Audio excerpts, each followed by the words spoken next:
A few days ago, I was lying in bed trying to sleep. Naturally, I thought, I like the Titanic, maybe I should paint it. Well, today's the day and I'm now realizing just how crazy that was. This is the scene I'm going to attempt to paint. I mean, it's literally the most iconic scene ever in movie history. This is the sketch, and this might just be my biggest art fail ever, but we're gonna do it anyway. Can you believe that we're here? This is what we're gonna be doing today. We've got the color pencils and obviously the watercolor paint. When I tell you, I have wanted to try to paint a scene from the Titanic since the very beginning of the scene series. And this movie was actually suggested a very long time ago. I found the screenshot on my phone from probably about 5-6 months ago. It was requested by Sound of Journal, and I'm finally feeling brave enough. Trying to find a washi tape that will fit the theme for the Titanic. And you know what? I think I've got it. It's a blue washi tape with some lobsters on. And I actually thought this would be perfect because it reminds me of that Dua Lipa song, We're Good, the one that's kind of set on the Titanic. And I'm pretty sure there's lobsters at the end of that music video. So naturally, that's why this tape stood out to me. Aside from that, I don't think there was any other washi tape that would be as perfect. So we just need to pop that on and now we can get started. So how are we going to approach this crazy iconic movie scene? Well, I think first things first, we need to wet the background. I'm thinking that's the best place to start. There's a sunset behind them, but unfortunately in this very specific screenshot, it's actually not as orange as it is when you see from behind. Still, because it's lighter than the characters, that seems the best place to begin. That way, if there's any mistakes, which there probably will be, because we're going to be using a really big brush, it doesn't matter so much because the characters are darker than the background.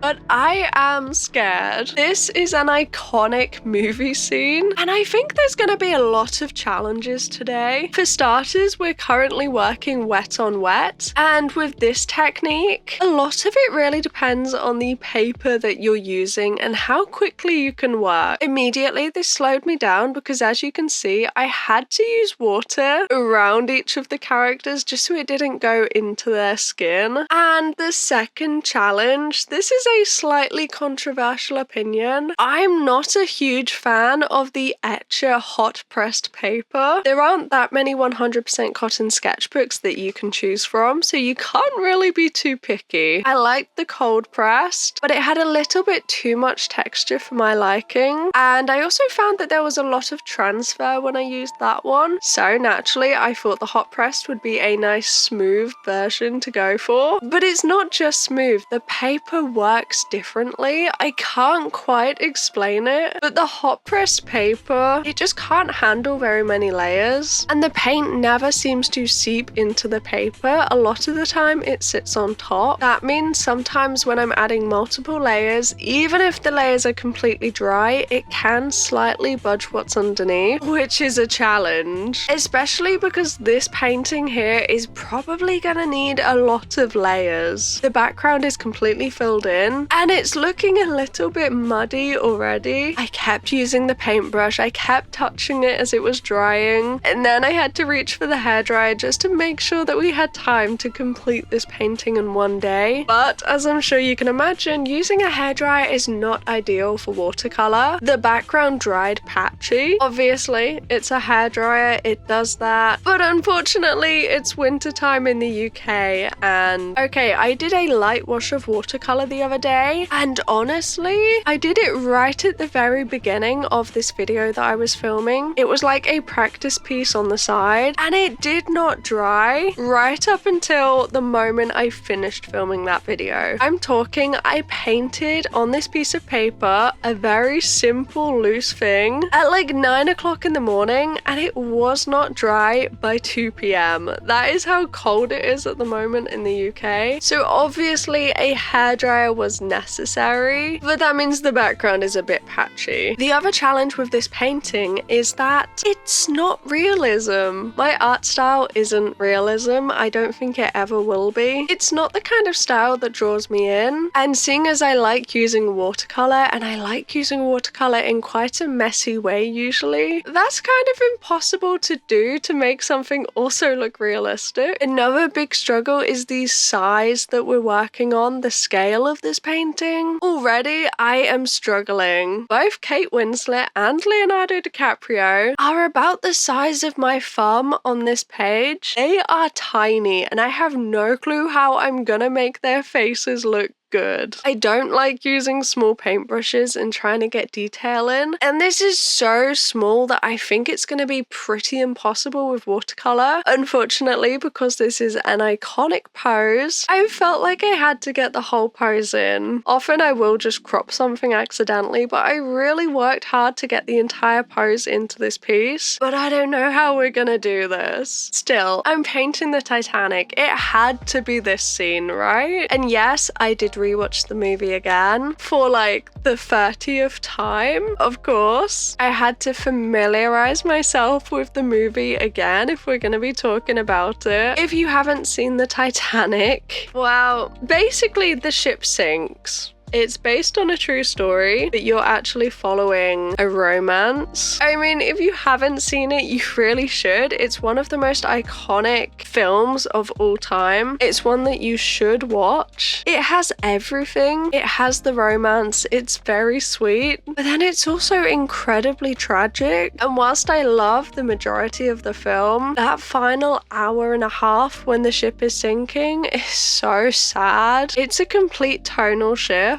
But the first part is so good. Obviously, it's inevitable. It is the Titanic. But to be honest, it does get less sad the more you watch it. And I've seen it a lot at this point. I must admit, every time I watch it, I do kind of question why they have the modern aspects in it. Like, I'm just not sure that it's needed. I guess they need to explain why the ship sank the way that it did. But I don't think any of the modern aspects in the movie are actually necessary. Oh, and speaking of that, why did Rose keep the heart of the ocean for like 80 years? Why did she hold on to it for so long? Every time I watch it, I question this. Like, it's meant to be really emotional that she's gone all the way back to the location above where the Titanic sank to drop the necklace back in the ocean. But she got the necklace from her fiance, who was a bad guy. So why did she keep hold of it for so long? Why is she so emotionally attached to this necklace that wasn't even from Jack? I guess maybe because she associates it with him, but that bit never really made sense to me. And why doesn't she just give it back to the people? They've spent ages looking for this necklace, and then as they're leaving, she puts it back in the ocean. Like, how rude is that? Oh, and have you seen the alternate ending where she goes to put it in the ocean, but then they stop and have this heart-to-heart with her, and then she puts it in there anyway? That's a bit of an odd one. I think the silence is better, but I still don't know why that was the decision. Oh, and I've actually touched a part of the Titanic. I went to this exhibition in London like 10-15 years ago, and they had loads of different pieces from the actual Titanic, and they also had a piece of metal that had like this hole in the glass and you could put your finger in and touch it. So I have actually touched part of the Titanic. That was a pretty cool exhibition though. It was in the O2, and when you entered you got given a ticket, and that's who you were, and then you find out at the end what the story of your character is, whether you actually survived or not. And on my ticket, I was the owner of Macy's, and he didn't survive. Basically in the movie, when there's that couple lying in bed and they decide to go down with the ship in each other's arms, that's who my character was. And that's also a really sad part of the film. Going on a little bit of a tangent, I'm hopping in here with some exciting news. I have created a Discord server. Unfortunately, Unfortunately, due to the nature of YouTube, there's no way that we can actually message and have a chit chat. So by creating this server, I think it's going to be a lovely way for all of us to actually connect and have proper conversations and share the art and projects we're working on. It's going to be a lot of fun. And if you want to join in, the link is in the description. I would love to see you over there. Now back to the art. I knew we were going to have to use color pencils for this because I really don't know that watercolor can get that much detail in. It can quite easily look muddy or messy if you're working with a very small brush in a small area. But I wasn't expecting us to reach for color pencils this quickly. Both faces were kind of looking like blobs, so I really had to grab the pencils just to find the rest of their face, just to put the nose back in place and figure out where the eyes are going. But as soon as that's done and the people actually have faces again, we're back on the watercolor. Can you tell that I am scrambling at this point? Layering, adding more contrast, adding more depth, but something is not working. I think I knew very early on that it wasn't going to go great because Leonardo DiCaprio kind of has his eyes shut and it's like a side profile, and I don't think his eyes were intentionally shut. He's just looking at a very specific angle to the point that it looks shut. But I cannot draw faces with their eyes shut. Every time it comes up, I just cannot do it. So I kind of knew it was going to be problematic from that moment. Kate Winslet's character, Rose. This was also a really difficult one because the lighting in this scene is kind of crazy. It's like direct sunlight. And I got really scared to actually deepen those shadows because it really doesn't seem like their skin tone is that dark. It's just the fact that they are in such bright light and such dark shadows. It feels crazy to make it that dark. A bit like the fact that her hair is red. We know it's red, but in the photo it almost doesn't look red. And I keep reaching for those color pencils, trying to fix this, trying to add some definition. But you know what? I think we've lost it. I mean, to be completely honest, I don't think Leo's face was ever really there. And the other face does look cute, but it does not look like Kate Winslet. There's a really fine line between creating something that looks like somebody that is semi-realistic and actually putting your art style out there. My art style is big eyes, cute round faces, and I think maybe I stylized it just a little bit too much, to the point where it doesn't really look like Kate. Leo never looked like Leo. We accepted that early on. So was this an art fail? Yes, I think this was a fail. I tried my hardest, it did not go to plan, and it got to the point where there just was not really anything I could do to fix it. Once you've painted so many layers with a transparent medium, you can't go backwards. And sometimes you can't even layer on top very well. Do I want to redo this scene? No. It was a very difficult scene, and I'm happy that there is a Titanic scene in this sketchbook, but I think if I was going to do a redo in this sketchbook, I'd want to pick a different scene. It's naturally a very, very hard scene, and I did push myself, but I'm open to it. And I actually am attempting to redeem myself again because we are painting a different scene from the Titanic in the next Create This Book episode. That will be coming very soon, and it's a slightly more silly one. But the Kate Winslet in that does look a lot more like Kate Winslet. Can't say the same about Leo. Maybe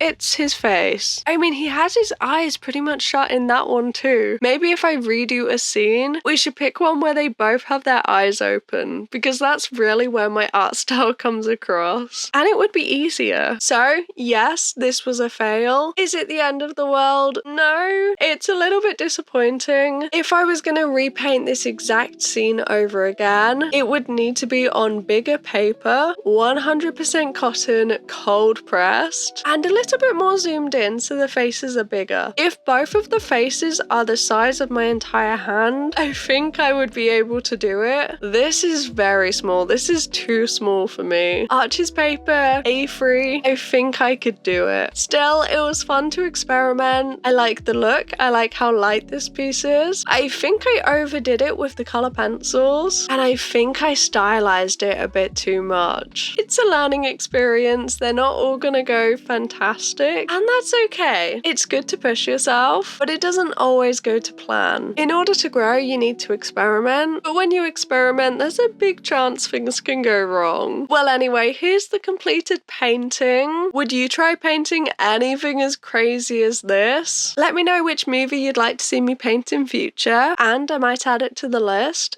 Have a lovely rest of your day, and I'll see you in a few days' time. Bye bye.